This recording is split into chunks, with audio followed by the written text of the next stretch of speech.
Bienvenue dans cette nouvelle édition du Non-Stop Info. Au sommaire, Avelino Mokache, candidat à la présidentielle équato-guinéenne, vient de lancer sa campagne électorale. Son premier meeting qui a eu lieu en plein centre de Malabo était placé sous le thème du changement. Fin des inscriptions sur les listes électorales en Afrique du Sud ces 9 et 10 avril. Les partis politiques ont tenté de mobiliser la population en vue des municipales du mois d'août prochain. Et le secteur du transport maritime est en plein essor à Djibouti. Le résultat des investissements engagés pour positionner le pays au rang de premier hub portuaire en Afrique de l'Est.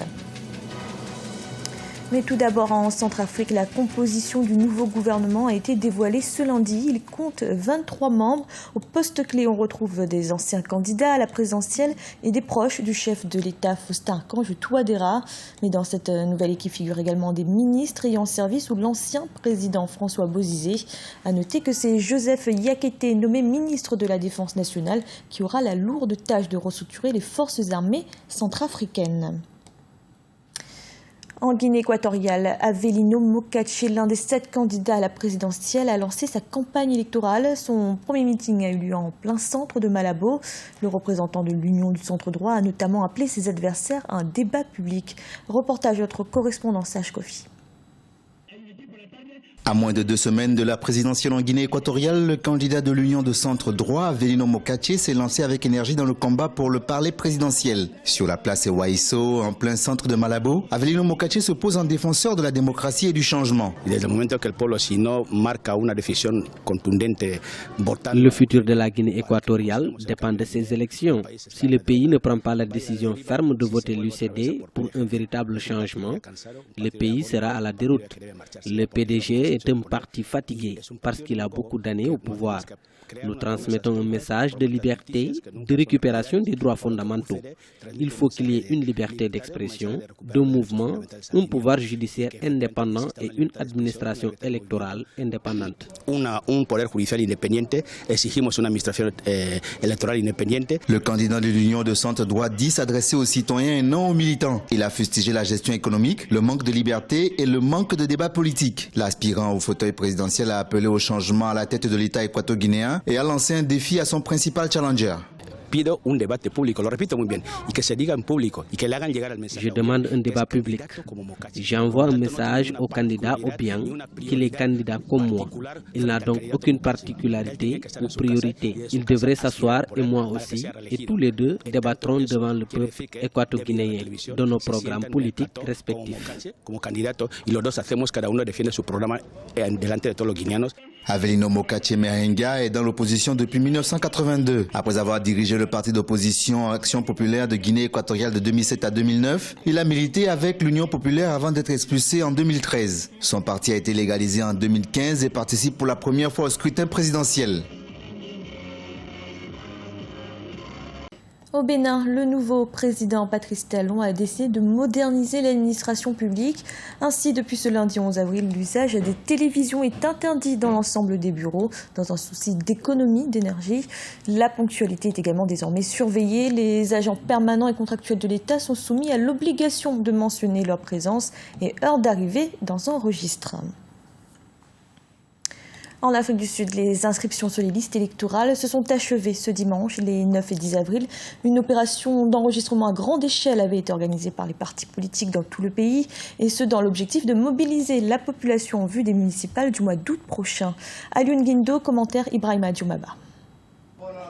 Dernier délai pour la révision des listes électorales en Afrique du Sud. Une campagne d'inscription sur les listes électorales a été lancée les 9 et 10 avril 2016 dans le pays. Les partis politiques ont sillonné les contrées en vue d'encourager les jeunes en âge de voter à s'inscrire sur les listes électorales. Une action dont le principal objectif est d'assurer des élections locales fiables et démocratiques au mois d'août 2016. Nous mobilisons l'électorat tout en lui faisant savoir que le pouvoir se trouve entre ses mains. Les potentiels électeurs avaient jusqu'à ce dimanche pour s'inscrire. Il n'y a aucune période en Afrique du Sud plus importante que celle que nous vivons actuellement. Selon la commission électorale indépendante, plus de 8 millions de jeunes en âge de voter ne sont pas officiellement inscrits dans le fichier électoral. Le rôle des partis politiques est de sensibiliser la jeunesse en vue de la rendre optimiste face à l'avenir de la démocratie sud-africaine. Notre démocratie est basée sur la participation de notre peuple aux urnes électorales. Il est donc très important pour les citoyens de venir s'exprimer légitimement, même s'ils ne sont pas contents de l'action du gouvernement. Ils sont appelés à le faire savoir. La campagne d'inscription sur les listes électorales a pris fin le 10 avril 2016. Entre le 9 et le 10 avril, plus de 22 000 bureaux d'inscription ont été ouverts sur tout le territoire sud-africain. À Djibouti, le secteur du transport maritime, de la logistique connaît un essor fulgurant, en grande partie dû à sa position stratégique. Des investissements importants ont été engagés par les autorités pour positionner le pays au rang de premier hub portuaire en Afrique de l'Est. Ibrahima Djoumaba. À Djibouti, le secteur portuaire est en plein essor. Les offres de services sont diverses et variées, allant du transport à la logistique, sans oublier la manutention. Les ports sont les principaux pourvoyeurs d'emplois à Djibouti. Les marchandises en direction des pays de la sous-région transitant par ces infrastructures. Je dirais le principal secteur, effectivement, même si ce n'est pas le seul secteur, mais le principal secteur de croissance à Djibouti, effectivement, de fait, la position stratégique de Djibouti, qui se trouve à l'entrée, surtout, de la mer Rouge, que ce soit pour les pays enclavés, principalement l'Éthiopie, et bien sûr tous les pays comme le Sud-Soudan, si on va plus loin, vers le Rwanda et le Burundi, pourquoi pas à moyen terme. Ça permet aujourd'hui à Djibouti de se positionner en offre de services quand même, que ce soit des marchandises venant de la Chine, en tout cas de toute la région sud-est asiatique.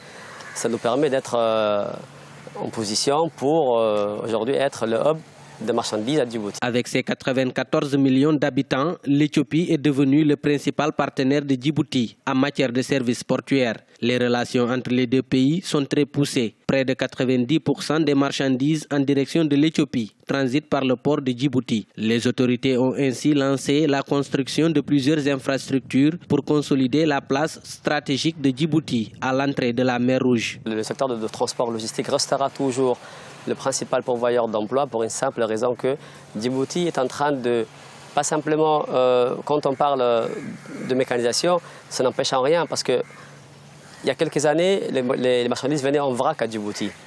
Donc il y avait plus besoin de dockers que aujourd'hui, les marchandises sont conteneurisées.